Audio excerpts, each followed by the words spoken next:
আমি যথাযোগ্য স্থানে সাধু গুরু বৈষ্ণব ব্রাহ্মণের চরণে ভক্তিপূর্ণ প্রণাম সালাম প্রেম প্রীতি শুভেচ্ছা আন্তরিক অভিনন্দন জ্ঞাপন করে আরম্ভ করছি আপনাদের বাঞ্ছিত কবিগান। এই কবিগান প্রারম্ভে একটা বন্দনা গাইতে হয়। এই বন্দনা গান বন্দনা কৃষক তার জমিতে চাষ দিয়ে যেমন আগাছাকে নষ্ট করে সুগাছাকে রক্ষা করে, তদ্রূপ আমাদের পাপরূপ জমিতে ভক্তিরূপ লাঙ্গল দিয়ে সামান্য পবিত্র করে আপনাদের দেওয়া বীজ নিয়ে আমরা ফসল ফলাই। তাই বন্দনা গানটা আবশ্যক। যাহা চাই তাহা পাই না, যাহা পাই তাহা চাই না, না চাহিতেই তুমি সকলে দিয়েছ নিয়েছি দুহাত পেতে, যত দাও তুমি তত নিয়ে আমি বড় আশা জাগিয়েছি। এটা এখানে চলবে না ভাই, এটা চলবে না। তাই রে না না না রে না না না না না না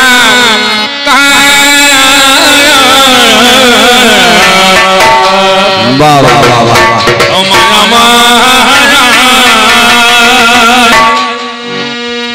আমার আরো কিছু করো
যেখানে যা প্রয়োজন সুন্দর করে করেছে আয়োজন। বসে যেখানে ফুক ফুক লড়াই লড়াই হবে না, লড়ালড়ি করলে হবে না, ঠিক জায়গায় জায়গায় দিতে হবে, একবার হাত দিলে হবে। যেখানে যা প্রয়োজন হয় না সুন্দরভাবে করেছে আয়োজন, তথাপি আমাদের চাওয়া পাওয়া শেষ হয়। আমরা যে ধর্মের মানুষ হই না কেন, হিন্দু মুসলমান জৈন খ্রিস্টান, মন্দির মসজিদ গির্জা চার্চে আমরা যখন যাই স্বাস্থ্যের জন্য যাই। কেবল ধন দেহি যশং দেহি পুত্রং দেহি মনোরমা ভাজ্যাং দেহি। একবার বড় বড় না জ্ঞান দাও, বিবেক দাও, ভক্তি দাও, প্রেম দাও, ভালোবাসা দাও। একথা আমরা বলতে পারি কেন পারি না? পারার কারণ আছে। কারণটা হলো মায়া মোহ জীবের নাই কৃষ্ণ জ্ঞান, তথায় হতে ভগবান অন্তর্ধান। জীবকে দিয়েছে মায়া, শিবকে দিয়েছে মহামায়া, আর নিজের হাতে থেকে যোগ মায়া। এই মায়ার মায়ায় ভুল পথে তাই আজ আমায় নাও মায়া মনে যাতে আমি রাখিয়া সে ধরে হব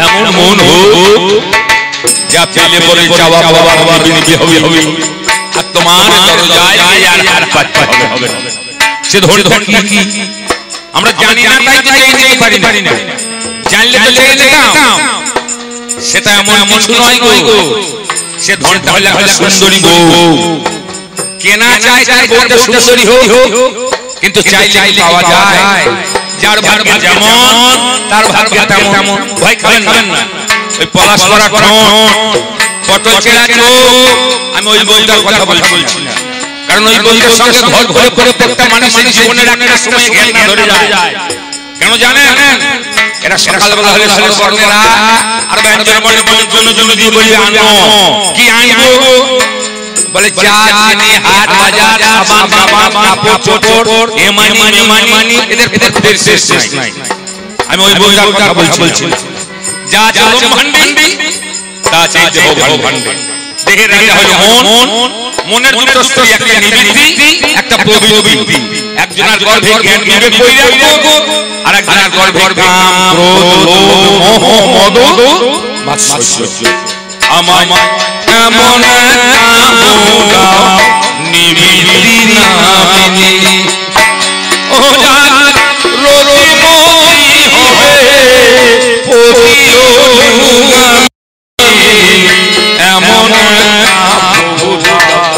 নিবৃত্তি নামিনী ও যার রতিময়ী হবে পতিলোলুঙ্গামিনী মিলনে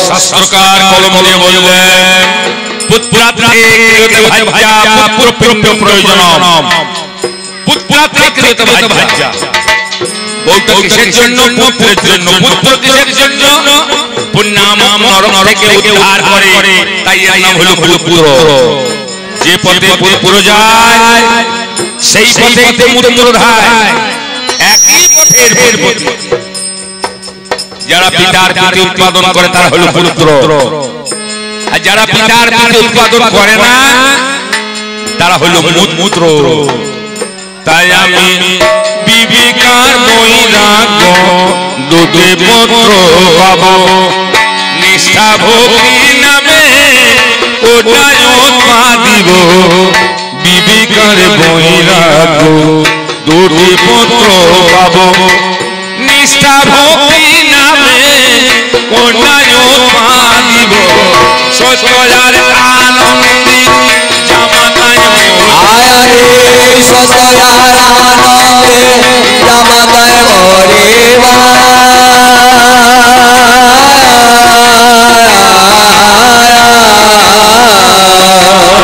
সচরাচর আনন্দ জামাতায় মরিব কন্যাদান করিব ওরে সাপ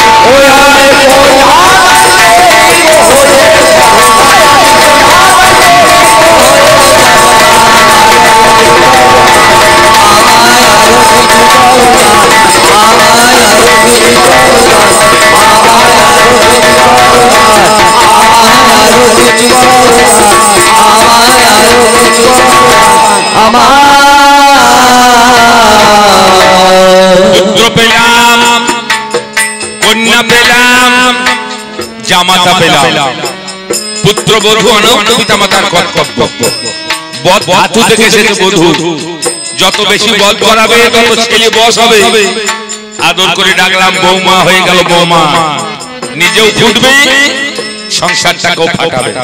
একবার যদি বধূ নির্যাতন কেস লাগাইতে পারে 498 মা মাসি পিসি যার নাম লিখে দেবে বাবা, আর ঠান্ডা ঘরে থেকে 90 দিন বেরোবার কোনো উপায় নাই।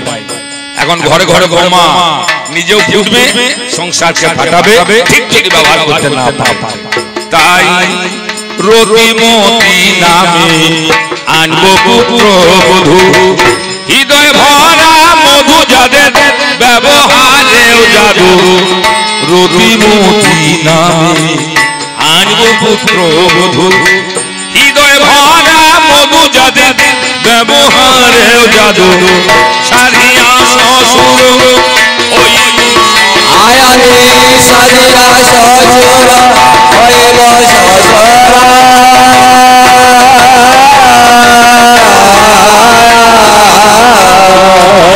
সাধিয়া শ্বশুর হইব শ্বশুর, রিপুকুল সুরমা ওই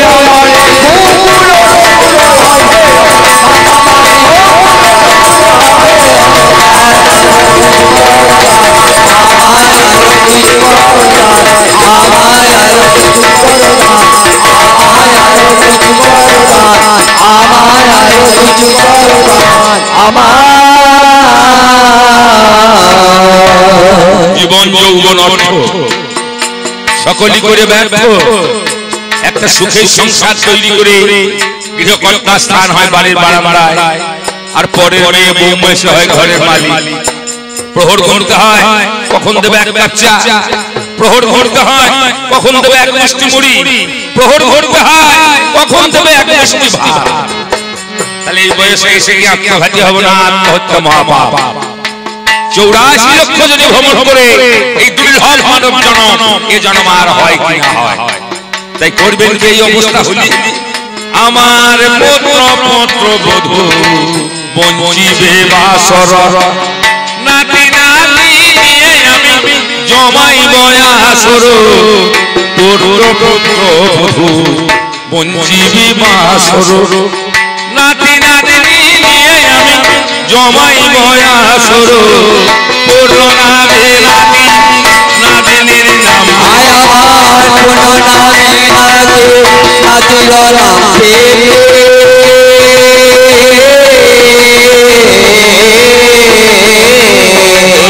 পূর্ণ নামে নাতি নাতিনীর নাম প্রীতি, করিব প্রীতি অন্যয়। ওই আমি করিব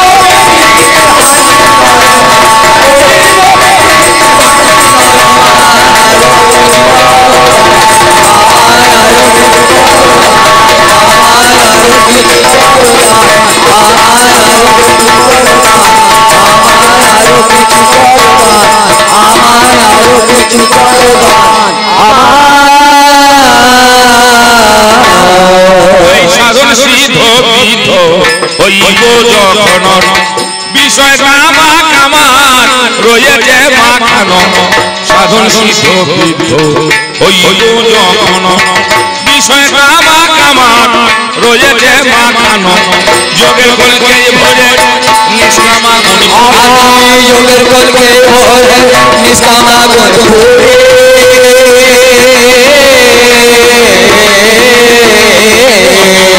যোগের কলকে ভরে নিষ্কামা গুণ ভরে, সুষমনা গর্ভরে মার্গ সহ। ওই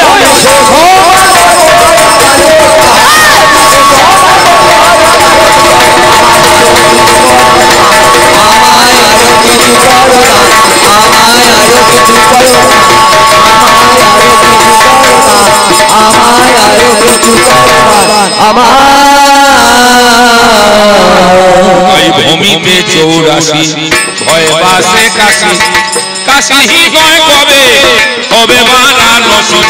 ভূমিতে 84 ভয় বাসে কাশি, কাশি গয় কবে হবে বারাণসী। হয়ে কাশী না কবে ভোগ কালো হয়ে কাশী না কবে ভোজ কালো সাজে,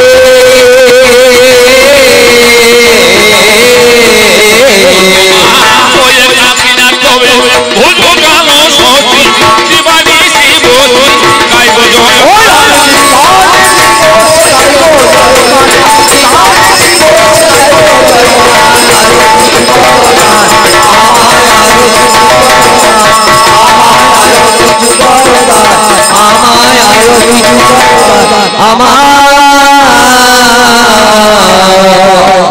ভাব আমার হলো না হলো বলিয়া মরে মরে সে ভাবার হলো না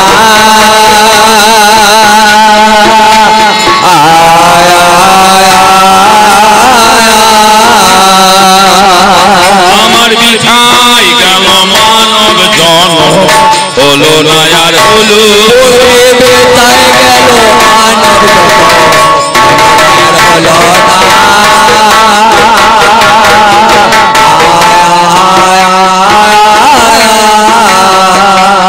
মা আমি অতি জ্ঞান বুঝি না মা ভালো আমি অতি জ্ঞান বুঝি না মা ভালো মতো আমি অতি জ্ঞান বুঝি না মা ভালো আমি অতি জ্ঞান বুঝি না মা ভালো মতো সন্দেহ গেল না আমার মনেতে সন্দেহ গেল না আমার মনেতে সন্দেহ গেল না আমার মনেতে সরলে বোধ যারা সদা করে কত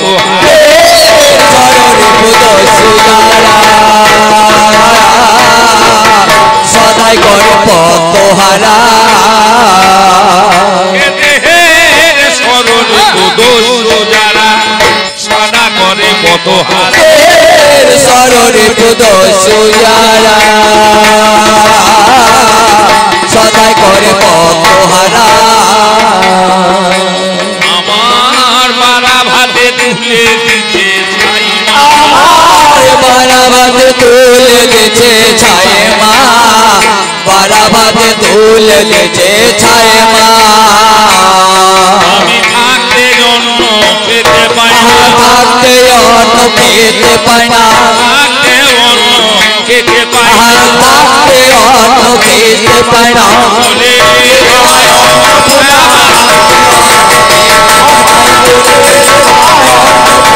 থাকতে অন্য খেতে পাই না এই আমাদের কবি গান এতে সুখী সদাকারে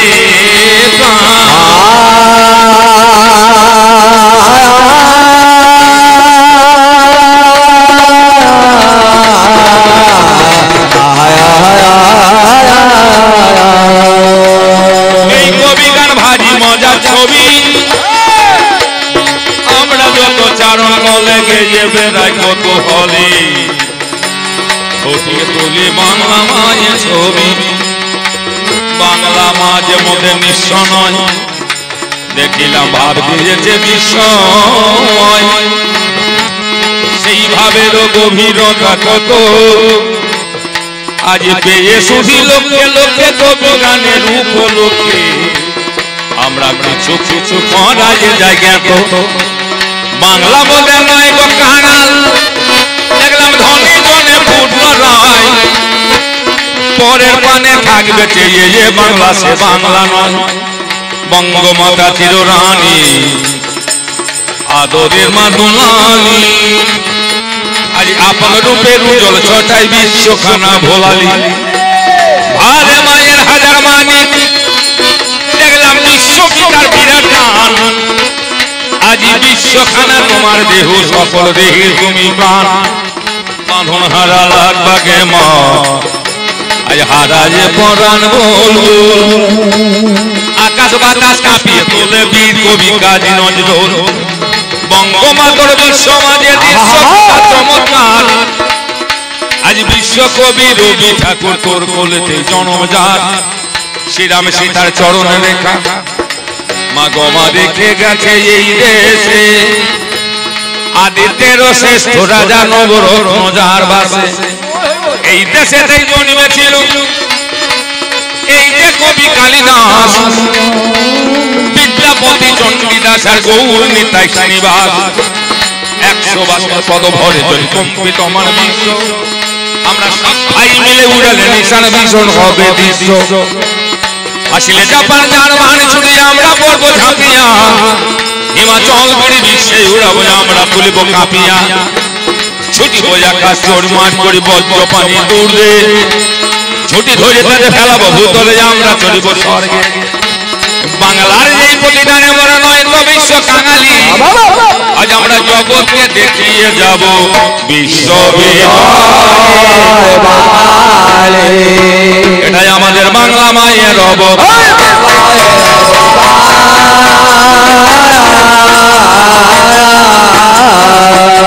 এই কবি কীর্তন বাউল গান বাংলা মায়ের অবদান কবি কীর্তন বাউল গান বাংলা মায়ের অবদান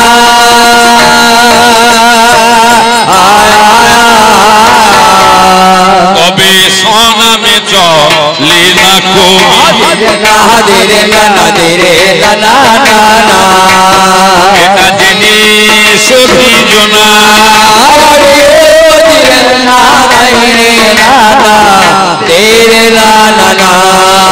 কোথায় কবি গানের নাম ভূমিকা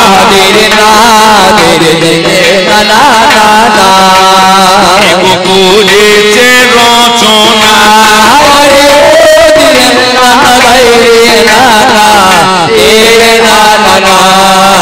আছে নানান মতে নানান পালা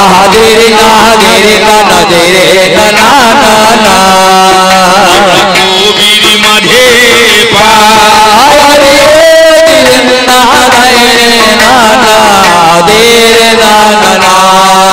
তবে যেদিন যে বিষয় পালা সেইভাবে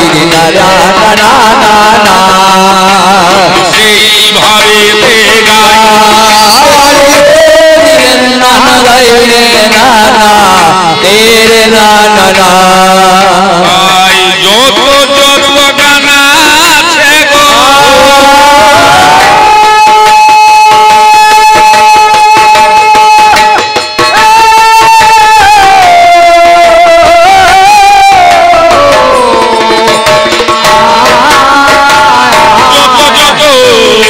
আছে গো এ বাংলা মাঝখানি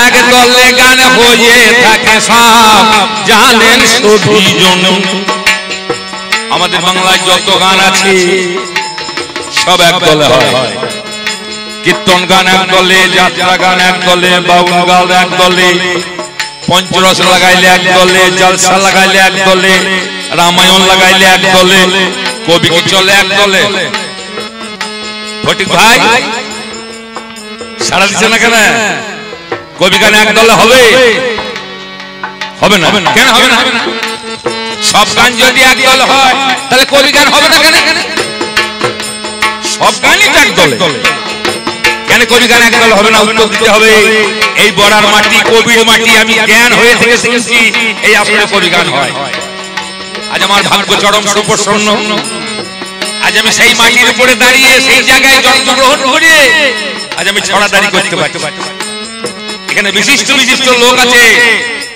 আমার গৌড় আছে বাংলা সাহিত্যের লোক অগাধ তার পাণ্ডিত্য অগাধ জ্ঞান আমি তার সঙ্গে কথা বলে দেখেছি তা আমাদের মতো যখন ঘন সামান্য একজন মানুষ এখানে স্থান পেয়েছি ভাই বলতে হবে কেন কবি গান একদলে হয় পারবে না কবি গান বাজাইলে কবি শুনলে কবি পড়াইলে কবি বায়না দিলে আর আসল খবরটাই রাখলে না কবি গান আছে দলা দলি কবি গান আছে বলা বলি কবি গান আছে গালাগালি যেখানেই দলা দলি সেখানেই গালাগালি আর গালাগালি চরম পর্যায়ে গেলে লেগে যাবে ঠেলাঠেলি আর ঠেলাঠেলি যখন আর একটা চরম পর্যায়ে যাবে তখন গড়াগড়ি যেতে পারে এই যে মোদের কবি গান এক দলেতে হয় না দুই দিক থেকে দুটো দলকে করিতে হয় বায়না দলে বায়না করিলে শুধুই গান হওয়া তো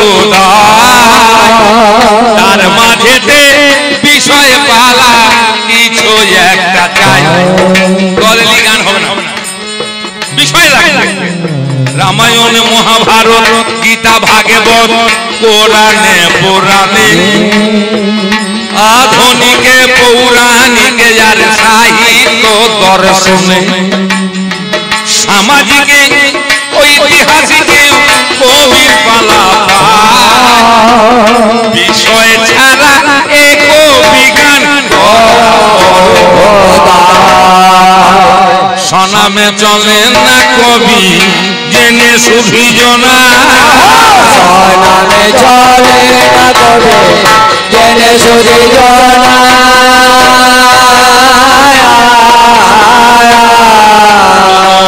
সনামে চলে না কবি জেনে সুভিজনা সনামে চলে না কবি জেনে সুভিজনা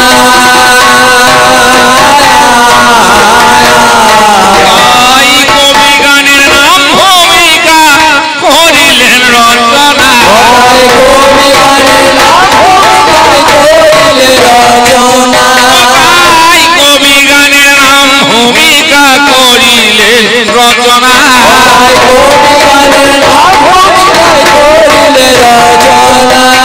বিষয় পালা গাইতে হবে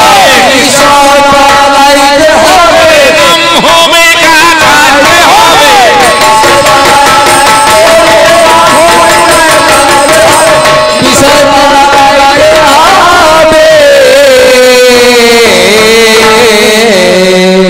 কবি গানের প্রতিপাদিত বিষয় একদিকে হনুমান আর একদিকে তৃতীয় পাণ্ডব অর্জুন, একদিকে রামায়ণ একদিকে মহাভারত, একদিকে দাস্য একদিকে সখ্য, একদিকে মানুষ একদিকে পশু। আমরা শুনেছি আমাদের এই ভারতবর্ষে চারটি মাত্র মহাকাব্য। এখনকার মানুষ মহাকাব্যের উপর নজর দেয় না, পড়ে থাকলে লেতি দিয়ে চলে যায়, আর বাড়িতে কলঙ্গায় তোলা থাকলে রুইয়ে খায়, গঙ্গাতে দিয়ে আসার অসম্ভব। ইলিয়াড আর ওডিসি অন্ধকবি হোমার লিখলে যাচ্ছে প্রাচ্যে, আর রামায়ণ আর মহাভারত আমাদের এই ভারতে বাল্মীকি মুনি লিখলেন রামায়ণ, আর ব্যাস মুনি লিখলেন মহাভারত। এই দুটি মাত্র মহাকাব্য, বহু কাব্য লেখা হয়েছে আর মহাকাব্য হলো না।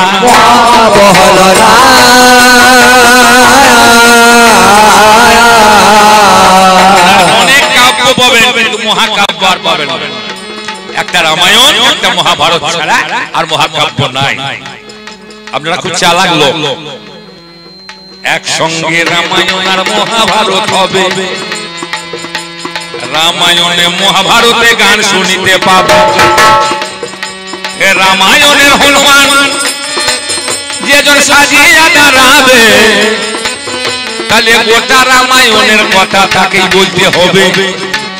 মহাভারতের অর্জুন বসে যে যাবেন তিনি, মহাভারতের শুনিয়ে দেবেন তিনি গো কাহিনী। তাই অর্জুনে আর হনুমানে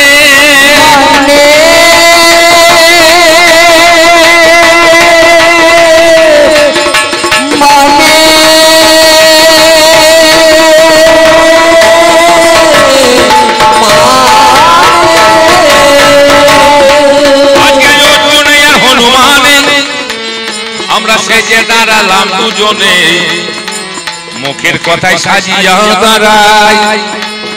এখন অভিনয়ের মান রাখিতে ভাবের ঘরে যাই, এখন ভাবের ঘরে ভাব লাগিয়ে ভাবের জানি।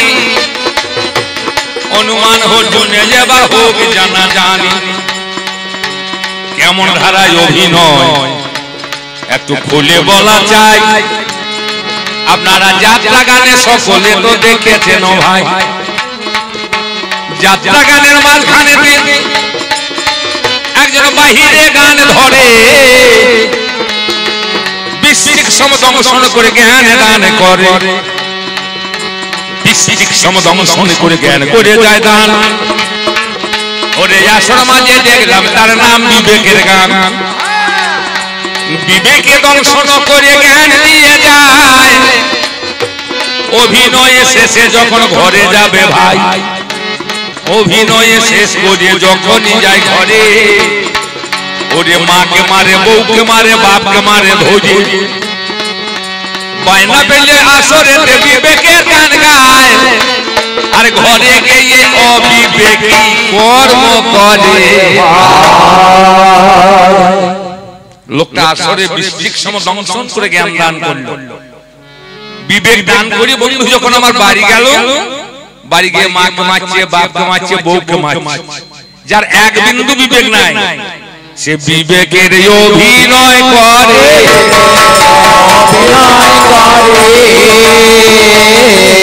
ঘরে মাকে মারে, বাপকে মারে,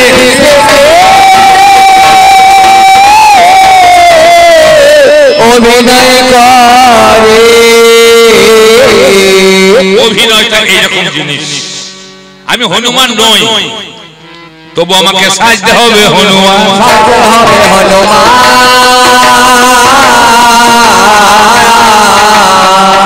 আমি যদি চীনা বহুরূপ হতাম তাহলে সাজতে পারতাম, আমার তো সাজার ব্যবস্থা নাই।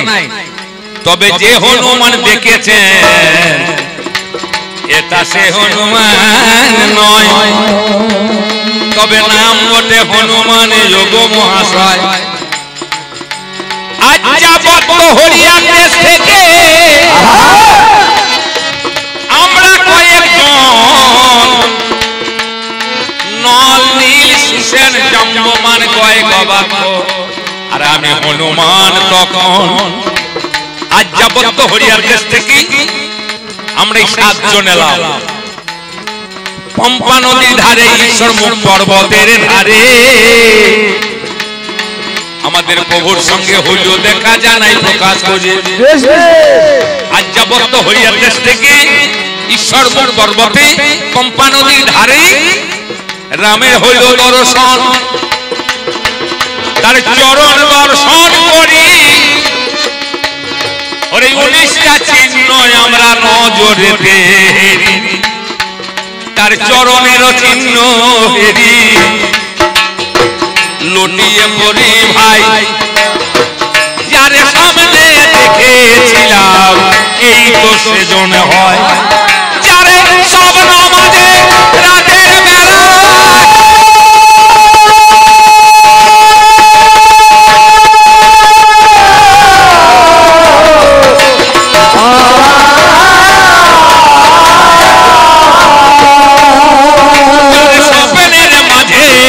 রাতের বেলায় করি দর্শন, নয়ন আমার আটক হইব জুড়াইল জীবন।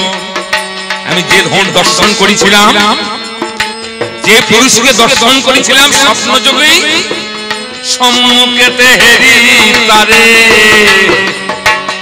আমার প্রভু ইনি।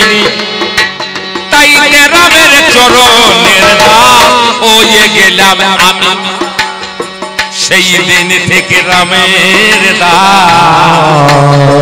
রামের সঙ্গে বসবাস, রাম চরণে শরণ নিলাম আমি। যে রামের মহিমা গুণে জগৎ মুগ্ধ জগৎ জনে, সেই রাম নাম বদনে নিলাম আমি। রয়ে রাগে যাই, বিরাগে যাই, অনুরাগে যাই দূরে, রাম নামে রাশি রাশি পাপ দূর করে। সেই নামে নিয়ে বদনে আজ বসে যাচ্ছি আমি। 4 যুগের অমর হনুমান জানেন যোগ জ্ঞানী। আজকার সঙ্গে হলো দেখা,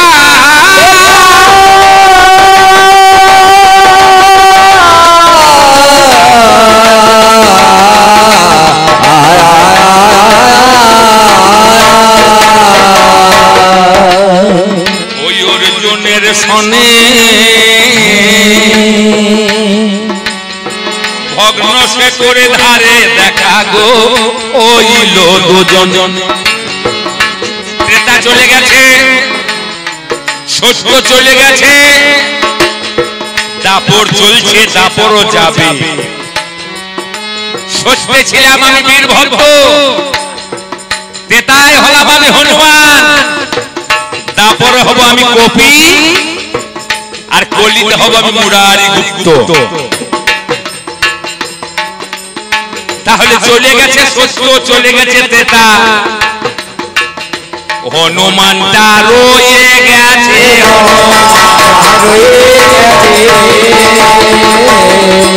ওই ভগ্ন সে তোর পাশে বসে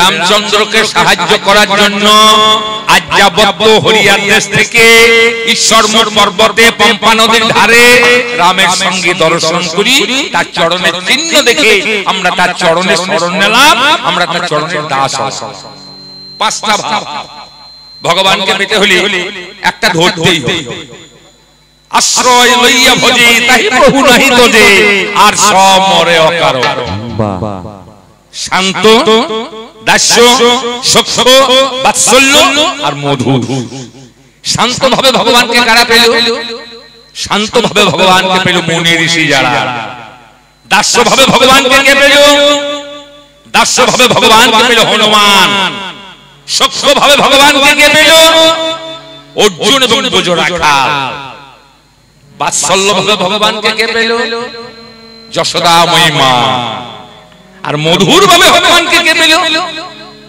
প্রেমময়ী রাধা তাহলে পাঁচটা ভাব পাঁচটার মধ্যে তিনটে বাদ গেল দুটো থাকলো একটা থাকলো সখ্য একটা থাকলো দাস হনুমান হলো দাস রাম হলো প্রভু হনু হলো তার দাস অর্জুন হলো তার সখা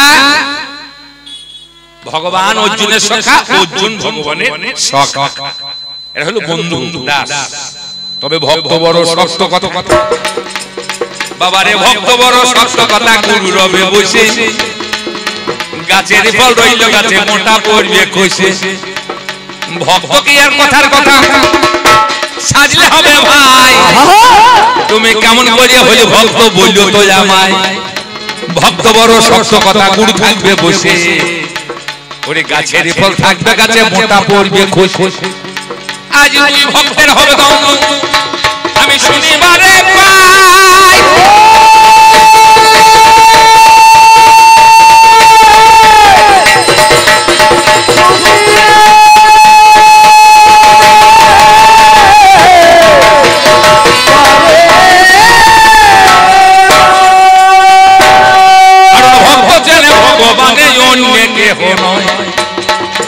ভক্ত ছাড়া ভগবান চেনা বড় দায় একমাত্র জানে ভগবানে অন্য জানার উপায় নাই কবিরাজ গোস্বামী চৈতন্য মিত গ্রন্থে লিখে গেলেন তিনি তেনার কথা উল্লেখ করে জানাই আমি প্রকাশ করে ভগবান ভক্তেই চেনে জানি জ্ঞান যোগ ভক্তি এই দিনের দেশে ব্রহ্মাত্মা ভগবান ত্রিবিধ প্রকাশে জ্ঞানীর ব্রহ্ম যোগিনী আত্মা ভক্তের ভগবান যুগে যুগে রেখে দিয়েছিলেন গো ভক্তের ইমান জ্ঞানী বলে ব্রহ্ম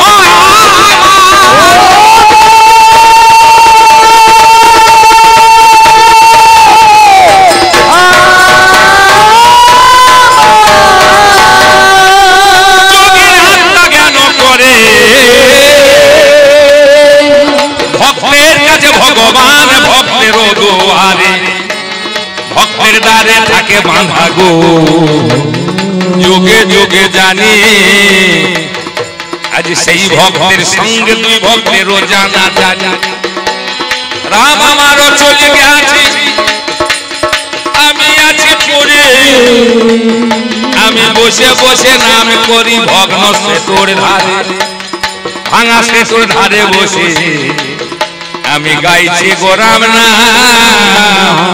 সম্মুখেতে একজনকে যার ওজন হলো না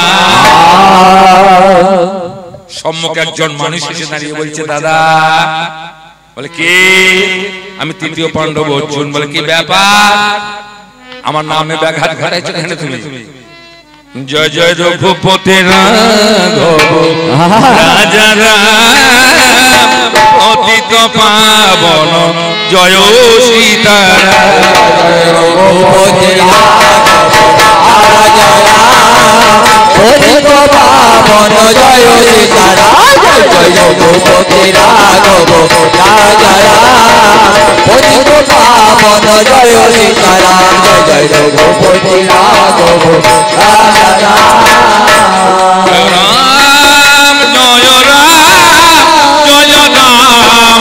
জয় রাম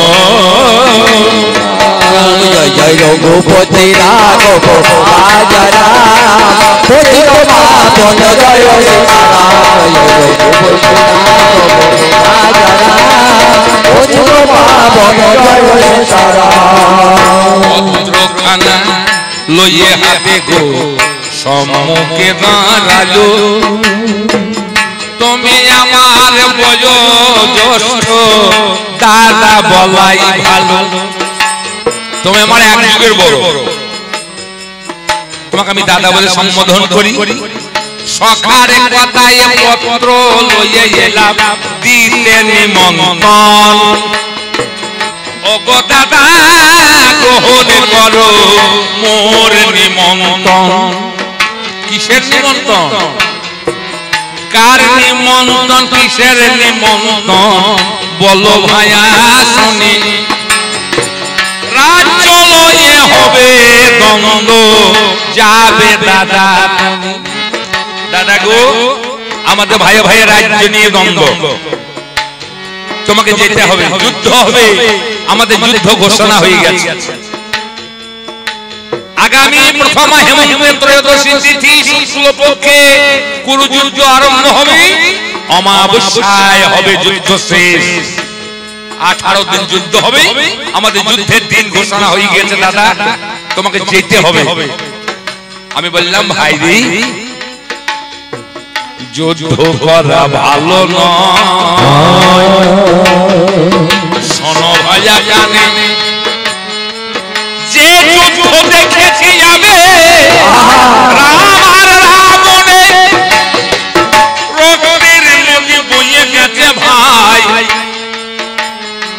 শিলারো সকনি শিগাল কুকুরে পান করেছে সেই রক্ত দেখেছি আমি ভাই যুদ্ধ করো না যুদ্ধ করা ভালো নয় ভাইয়ে ভাইয়ে দ্বন্দ্ব করো না ভাইয়ের মতো বন্ধু নাই ফিরে যাও ভাই অর্জুন বলে না দাদা তুমি পত্রখানা মারো নাও পত্র হাতে নিয়ে খুলে দেখলাম সর্বনাশ 4টি অক্ষর হা হা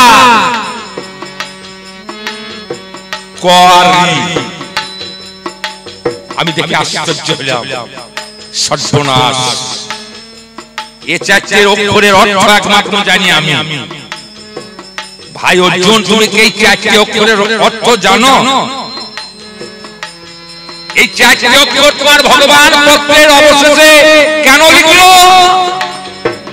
যদি তোমার থাকে জানা ভাই বলো দয়া আমারে এই 4 অক্ষর কেন লিখেছে ভগবান পত্রের মাঝারে কোন 4 অক্ষর হা হা রিকো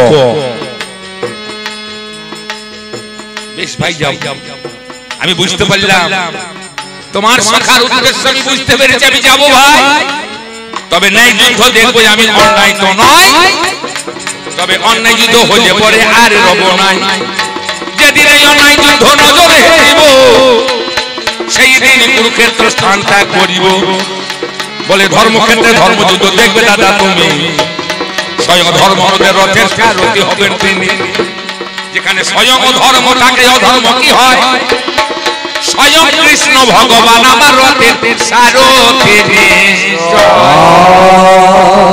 বলে কথা দিলে বলে কথা মানে ঠিক আছে আমি ধর্মযুদ্ধ আমি ন্যায় যুদ্ধ দেখব গীতার প্রথম শ্লোক মায়াবাদ থেকে গীতা আরম্ভ আর জ্ঞান শূন্য ভক্তি থেকে ভাগবত আরম্ভ এই গীতার প্রথম শ্লোক 745টা শ্লোকের মধ্যে প্রথম ধৃতরাষ্ট্রবাচ ধর্মক্ষেত্রে কুরুক্ষেত্রে সমবেতা যুধিষ্ঠির মামকা পাণ্ডবাশ্চৈব কিং কুর্বত সঞ্জয় ধর্মক্ষেত্রে আজ কুরুক্ষেত্রে যুদ্ধ হচ্ছে আমার পুত্র আমার ভাতুষপুত্ররা কি বলছে, হে সঞ্জয় তুমি দেখে জামাই এখনই বলো, এখনই বলো,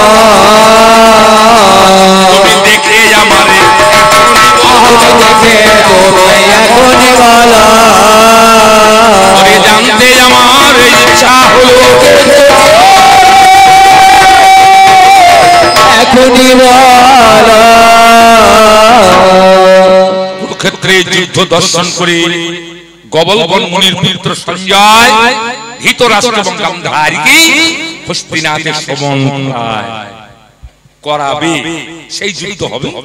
আমি যাব, তবে ন্যায় যুদ্ধ দেখবো, অন্যায় যুদ্ধ দেখবো। এই কথা বলে আমাকে এনে রথের ধ্বজায় বসিয়ে যুদ্ধ আরম্ভ হল। প্রথম দিন থেকে অন্যায়, যুদ্ধ আরম্ভ হতে না হতেই অন্যায়। একটা 12 বছরের ছেলে এসে বলছে, প্রভু এত লোক কেন?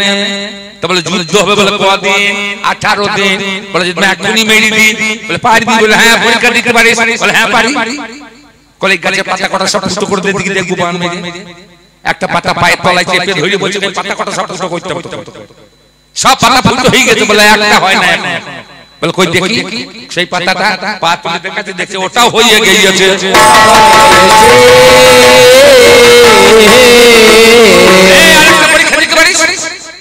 কোন পরীক্ষা? মানে কোন জায়গায় বান লেগে কোন বীর মরবে একটু চিহ্ন দিতে হবে।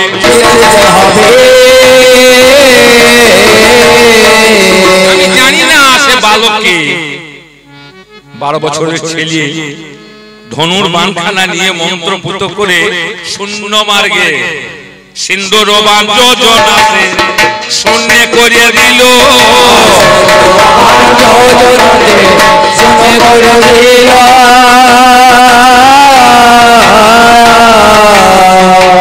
অমনি সকল যোদ্ধার গায়ে দাগ লেগে গেল।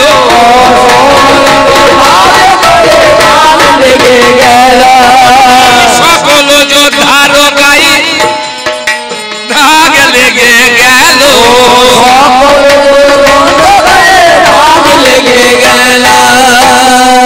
গোবিন্দ তখন বলছে বালক, ওই আমার অঙ্গি লাগে নাই রে, আমার অঙ্গে লাগে নাই রে, আমার অঙ্গি লাগে নাই রে, আমার অঙ্গে লাগে নাই রে, সকলের অঙ্গে দাগ লেগে সকলের আমার অঙ্গে লাগে নাই রে।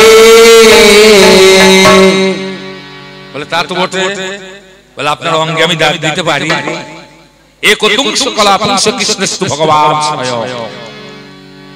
আকর্ষণ বিকর্ষণ সংকর্ষণ করে প্রেমের বীজ করে দান, তাই তো ভক্তের নাম রেখেছে কৃষ্ণ ভগবান। প্রভু আপনার অঙ্গে আমি কি দিতে পারি? আপনার দক্ষিণ পদতলে দিয়েছি,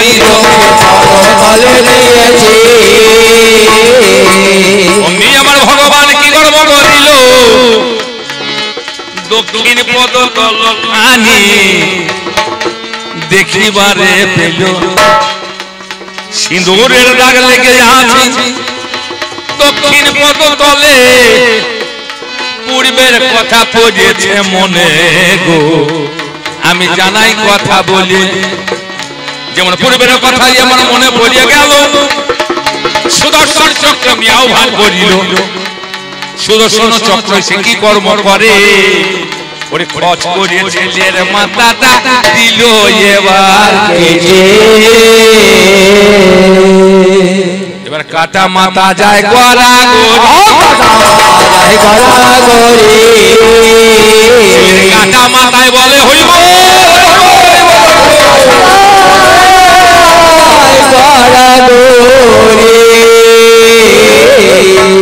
হরে মুরারে মধু কৈটব ভারে, গোপাল গোবিন্দ মুকুন্দ সৌরে, কৃষ্ণ বিষ্ণু বিরাজয় মামেঘ জগদীশ রত্ন।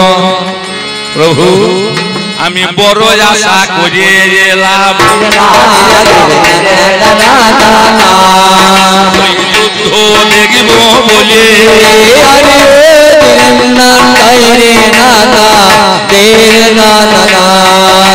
অপরাধের অপরাধী আমি,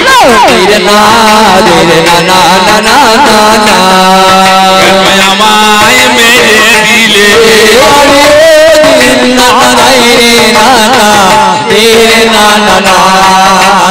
জিজ্ঞাসা করছে আমি কোন অপরাধের অপরাধী তাই আমাকে মারলি? আমি বড় আশা নিয়ে এসেছিলাম যুদ্ধ দেখতে। বেশ তোকে যুদ্ধ দেখাবো, তবে যুদ্ধ আমি ধর্মযুদ্ধ দেখবো, আমি অধর্ম যুদ্ধ দেখবো না। ঈশানে কোণে নিম গাছের ডালে মাথা তুলে দিল, ওই দেহটা কোথায় গেল কি হলো জানা না গেল। 4 দিন ছেলে কেঁদেছিল গো, হয়েছে অন্যায়, তাই 4 দিন কাটা মুন্ডরে চোখে জল ঝরে যায়। ছেলে বলেছিল অন্যায় যুদ্ধ হলে আমি কাঁদবো, আর ন্যায় যুদ্ধ হলে আমি হাসবো। 4 দিন ছেলেটা কেঁদেছিল। কোন 4 দিন কেঁদেছিল ভাইয়া রে, ভেবে দেখো মনে, ওরে অন্যায় যুদ্ধ না হলে ছেলেটা কাঁদবে বলো কেনে? যুদ্ধে অন্যায় হয়েছে,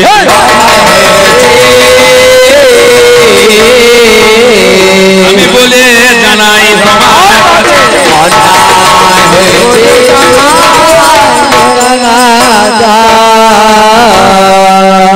তোমার শাখা তোমাকে উপদেশ দেওয়ার সময় বলেছিল অর্জুন তুমি যুদ্ধ করো। আমি প্রত্যয়নাং সাধুনাং বিনাশায় চ দুষ্কৃতাম ধর্ম সংস্থাপনার্থায় সম্ভবামি যুগে যুগে। আমি দুষ্টের দমন শিষ্টের পালন করার জন্য আমি যুগে যুগে অবতীর্ণ হই। তুমি ভেবো না, তুমি ভেবো না, তুমি ভেবো না, তুমি ভেবো না।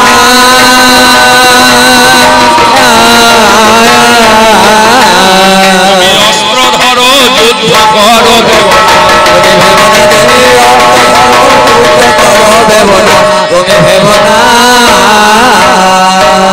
ভীষ্ম কি দুষ্ট? দ্রোণাচার্য কি দুষ্ট? কর্ণ কি দুষ্ট? তবে কেন তারা মরল?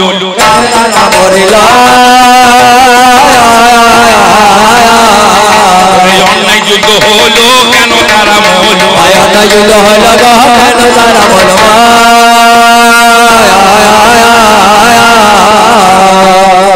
18টা শস্ত্র ছিল, 18 দিনে কোন শস্ত্র মানো নাই যুদ্ধের মাঝখানে। তাই কর্ণ যেদিন মারা গেল ওই 17 দিনে, আর সহ্য করতে নারী রথের মাঝখানে। আমি রথে থেকে নেমে এসে মাটিতে দাঁড়াই, বলে ওগো দাদা তোমার এখন যাওয়া হবে নাই, কারণ 18 দিন কথাই আছে থাকবে দাদা তুমি। আমি বললাম এরকম অন্যায় আর চোখে দেখতে পাচ্ছি না গো আমি। কর্ণের পৃষ্ঠদেশে বাণ মেরে কর্ণকে অন্যায় ভাবে কুকুর মারা করা হলো। আমি আর রথে রব না।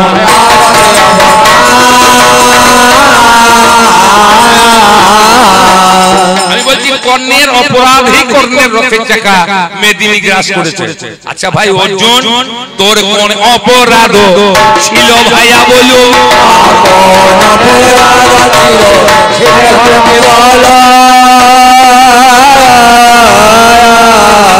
তোমার কোন অপরাধ ছিল ভাইয়া বলো?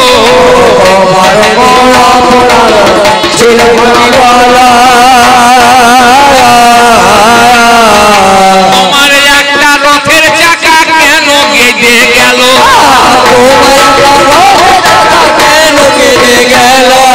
তোমার একটা রথের চাকা কেন গেজে গেল?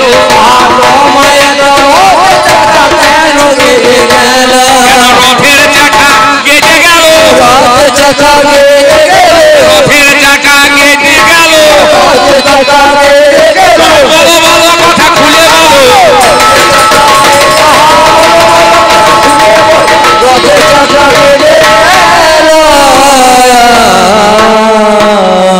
তিনটে প্রশ্ন হয়ে গেল। আমার কেন মুখ পড়া ভালো নয়?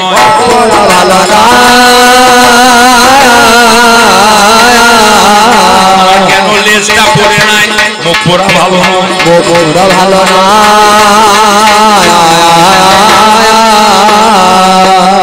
রাম নামে মুখ পোড়া, আমার মুখে পোড়া নাম নামে মুখ পুড়ে রয়েছে আমি জানালাম। কথা কথা বলবি কি করে? মুখে মাল ভরা আছে, মুখ পুরা। মুখ যদি কারো ভর্তি থাকে কথা বলা যায়। পুড়ে গেছে আমার মুখ নামের মাঝে ভাই, আমার নামেতে মুখ পুড়ে আছে। শোনা ভাই অর্জুন, তাই মুখ পোড়াই আমার ভালো ওই নামের মাঝে। এটা আমার অভিশাপ, এক বাল্মীকির অভিশাপ। আমি রামায়ণ পড়েছিলাম, বলে যে পায়ে এসেছো পা পুড়বে, যে হাতে ছুঁয়েছো সে হাত পুড়বে, যে মুখে দর্শন করেছো মুখ পুড়বে, যে আসনে বসেছো তোমার পাছা পুড়বে। আর একটা অভিশাপ, আমি লঙ্কায় চণ্ডী অশুদ্ধ করেছিলাম মাছি সেজে। আমার প্রভুর সাথে আমি মক্ষিকা রূপ ধারণ করি চণ্ডীকে নষ্ট করেছিলাম, একটা অক্ষরকে ঢাকা দিয়েছিলাম। তার জন্য চণ্ডী অশুদ্ধ হওয়ার জন্য বৃহস্পতি আমাকে অভিশাপ দিল যে যে পায়ে এসেছো পা পুড়বে, যে হাতে স্পর্শ করেছো হাত পুড়বে, যে মুখে দর্শন করেছো মুখ পুড়বে, যে আসনে বসেছো আসন পুড়বে। বৃহস্পতির অভিশাপে আমার এমন দশা। আর তৃতীয় উত্তর হলো লঙ্কায় যে হনু ঢুকবে তার মুখ পুড়ে যাবে।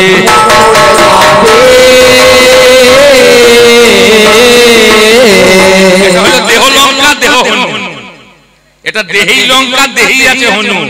যার হনু ওই দেহ লঙ্কায় ঢুকবে তার মুখ পুড়ে যাবে।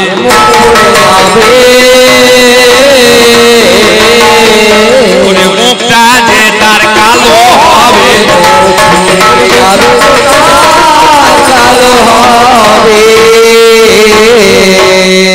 অর্জুন বলছে দাদা তোমার লেজে লোম পড়লো না কেন? তোমার লোম পড়বে কেন?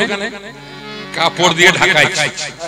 যত কাপড় আনে লেজ আমি খানিক করে বাড়াই, খানিক করে বাড়াই। এ যত কাপড় আনে আমি লেজ বাড়াই।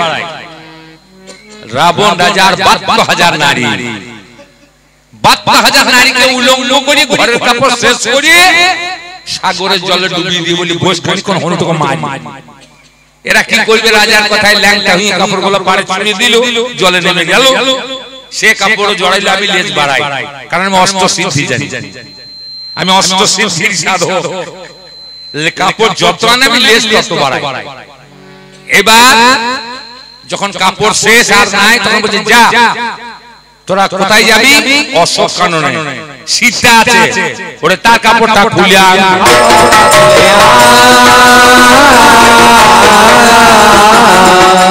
কি বলছে রাবণ? কি বলছে? আমার মাকে উলঙ্গ করবি? আমি লেজটা সুসুকু ঢুকিয়ে খাটিয়ে নিলাম আমার লেজ। বলে আর দরকার নাই, লেজ ঢেকে গেছে। এবার লেজে ঢাকা আছে কাপড়, ঘি, কেরোসিন, পেট্রোল, ডিজেল, মোবিল যত ছিল ঢেলে আগুন লাগিয়ে দিয়েছে। সেই আগুন নিয়ে চাল ও চাল করে ঘুরে বেড়াইছে। আর মাঝে মাঝে লেজ তো বাড়িয়ে ওই যে ৭২,০০০ নারী জলে বসে আছে গলা ডুবিয়ে ওদের মাথা একটু করে চাপিয়ে দিই, ওরা আগুনের আঁচে ভুক করে ডুবে। আমি লেজটা তুলি হুশ করে ওঠে, আবার নামি আবার তুলি হুশ করে ওঠে।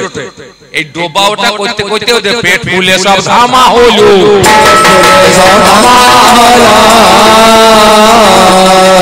আমার লেজের আগুন তো ভাই না ভালো,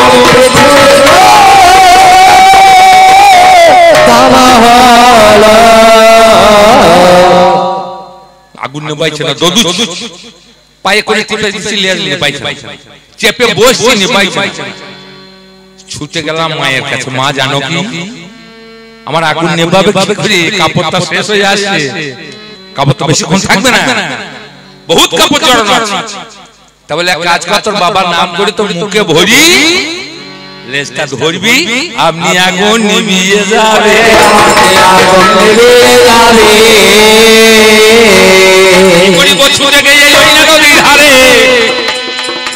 জয় রাম শ্রীরাম করে মুখে দিলাম ভরি, নামের গুণে নিভে গেল, এত আগুন নাই।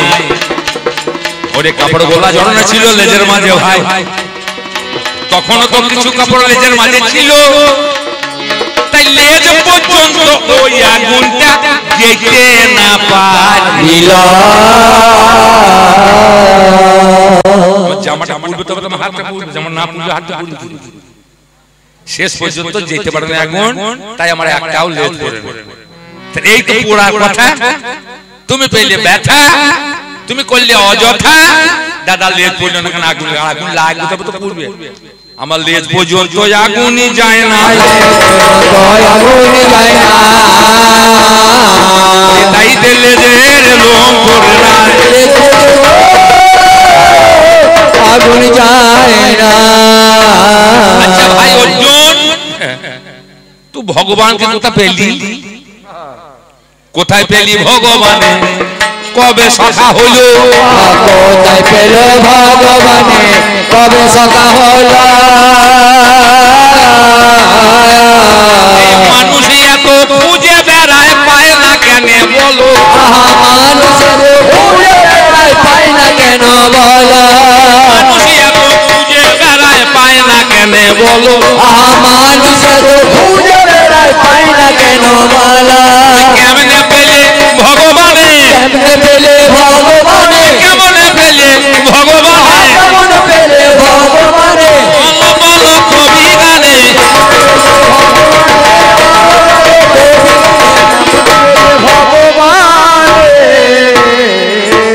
কোথায় পেলিয়ে? কেমন করে পেলিয়ে? কোথায় তোমার বন্ধুত্ব হলো? আর এক কথা ভাই, ভগবানকে পেলিয়ে পড়ে কি আর কারো চাওয়া পাওয়ার কিছু বাকি থাকে? তাহলে যে ভগবান তোমাদের সখা, যে ভগবান তোমার রথের সারথি, সে রথের চাকা বসবেই বা কেন? আর তাকে যুদ্ধ করতে আসতেই বা হবে কেন? তুমি কোন ভাবে যুদ্ধে এলে? কিসের অভাব তোমরা পেলে?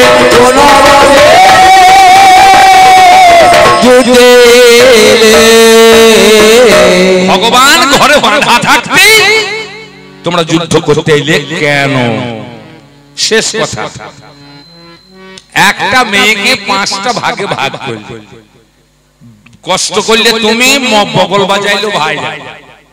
একটা মেয়ের 5টা স্বামী, এ মেয়ে ভাগ হয় কি করে? কেমন করে ভাগ হইল? বউ তো ভাগ করা সম্ভব নয়। আমি শুনেছি নাকি বউ ভাগ হয়েছে। রেশন কার্ড ভাগ করা যেতে পারে, টেনে ছিঁড়ে দেবে নামে নামে কার্ড। বউটা তার রেশন কার্ড নয়, তা বউটা ভাগ হইল কি করি? ভাগ হইল হইল, যা হইল তাই হইল। সনাতন ধর্ম মতে স্বামী মরলে সনাতন ধর্মের মেয়েরা বিধবা হয়। তা একটা মেয়ে যদি 5টা স্বামী হয়, পঞ্চলিঙ্গ ভবেৎ বৈশ্য শাস্ত্রে আছে লেখা, তো কোন জায়গাটা তার বিধবা হবে? স্বামী 5টা, স্বামী বললে তাকে বিধবা হতেই হবে। একটা স্বামী যদি মরে যায় একটা মেয়ের, সে শাখা সিঁদুর ফেলে দেবে, তার একটা স্বামী। কিন্তু কার যদি 5টা স্বামী হয়, একটা স্বামী মরে, তার কোন জায়গাটা বিধবা হবে? কোনটাই বা ফেলে দেবে?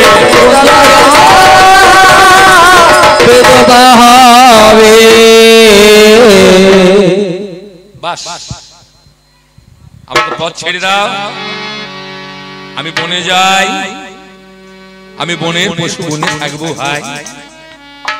তুমি আমাকে তোমার দর্প দেখিও না, কারণ তোমার কথা মতো ওই 4টে অক্ষরকে লক্ষ্য করে আমি এসেছিলাম।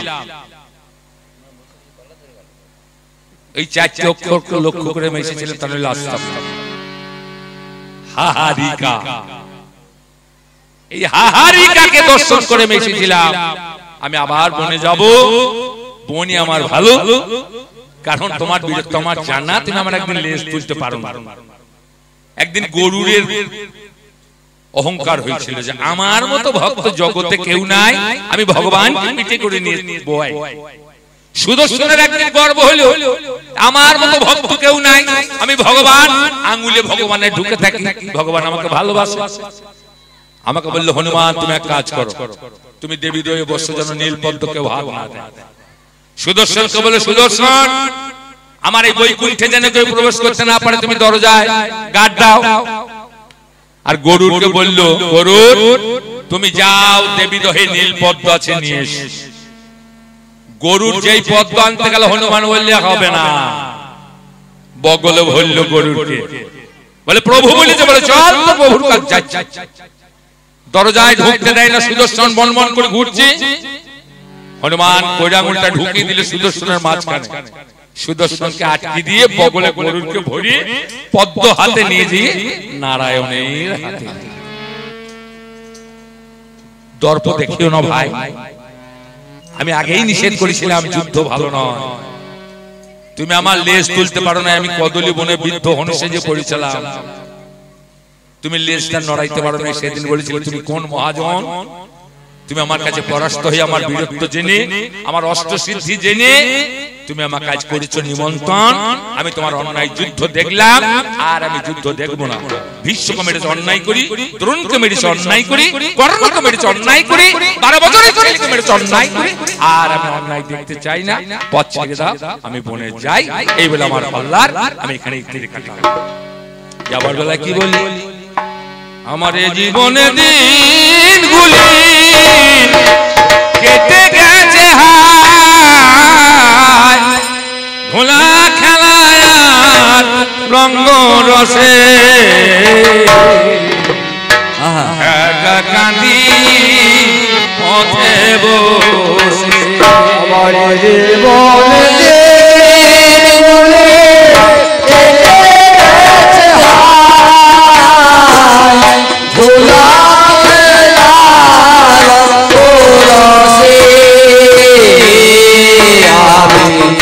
একা কাঁদি ঘাটে বসে, আমি একা কাঁদি ঘাটে বসে, আমি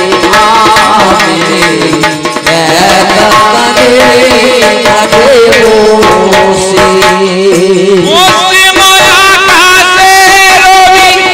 বসে।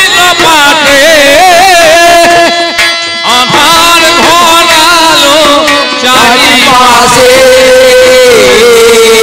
আমি একা কাঁদি ঘাটে বসে, এই জীবনে দিনগুলি কেটে গেছে হায়, ভোলা খেলার রঙ্গ রসে, আমি একা কাঁদি ঘাটে বসে, আমি একা কাঁদি পথে বসে। নরাকারে ধরা আমি পেয়েছিলাম ঠাই, এর আগে কথা ছিলাম কিছু জানা না। নরাকারে ধরা খাবে পেয়েছিলাম ভাই, এর আগে কিছু জানা না। নরাকারে ধরা আমি পেয়েছিলাম ঠাই, এর আগে কথা ছিলাম কিছু জানা না। নরাকারে ধরা খাবে পেয়েছিলাম ভাই, এর আগে কিছু জানা না। মরণের পরে কথা জানিবা, সে কথা ভাবিলে মনে প্রাণে জাগে প্রাণ।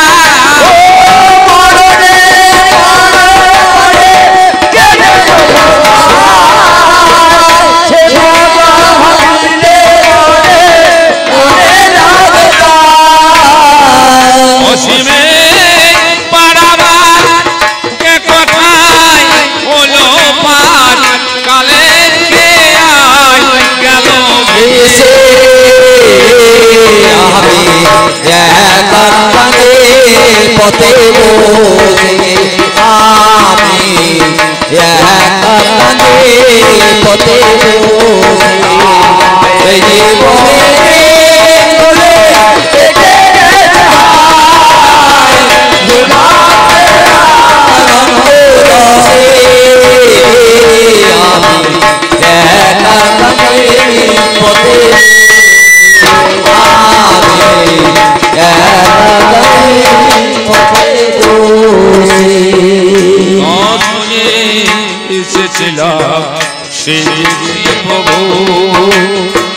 যেতে হবে এ কথাটা ভাবিনি কহো শুয়ে এসেছিলাম আরে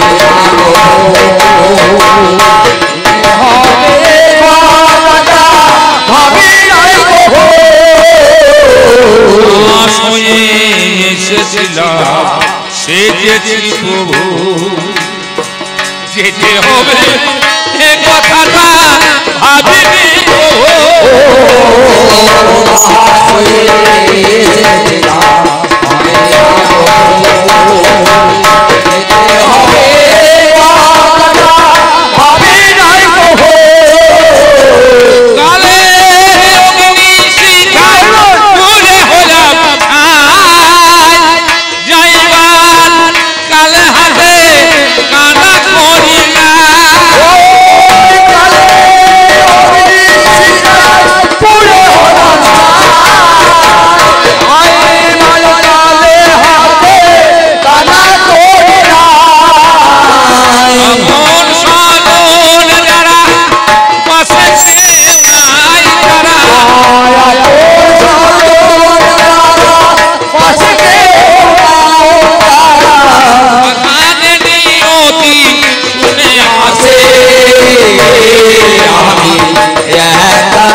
কেঁদে ওঠে মন সান্ত্বনা দিতে পাশে নেই কোনো কেঁদে ওঠে